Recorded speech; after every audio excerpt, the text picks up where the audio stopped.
Remember when the state of Vermont changed the world as we knew it forever. In the 1980s and even into the 1990s, gay people were under siege.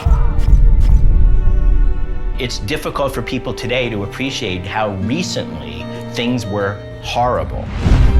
In early 1994, I pulled together lawyers from around the 6 New England states. One of the questions I asked was, what do you think about taking on the idea of working toward marriage for gay couples? There were people at the table who thought this was a folly, even reckless. Beth and Susan clearly said there is a path forward in Vermont. And it was really our turn to take it from there. 3 homosexual couples filed a lawsuit today challenging a Vermont state law that prohibits same-sex marriages. Vermont was the stepping stone to all the other states. If we could stop it in Vermont, we could stop it in the other states. It's easy to sit here in 1998 and say, of course the ban on interracial marriage was unconstitutional. But at the time, the notion of a black person and a white person marrying was as antithetical to many people's conceptions of what a marriage was as the notion of a man marrying a man or a woman marrying a woman appears to be to the state of Vermont today.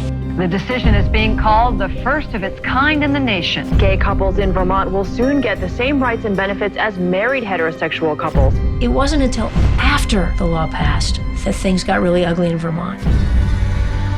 People who had been scared to express their homophobia and their hatred of gay people suddenly felt like they had permission to do so. Don't tell me to watch my mouth while you're over here teaching these children that it's okay to be gay.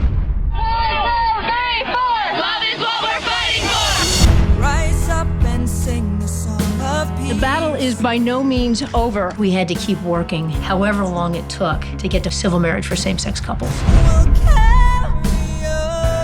Vermont established the principle that we could win something bigger than most people had ever dreamed we were going to achieve.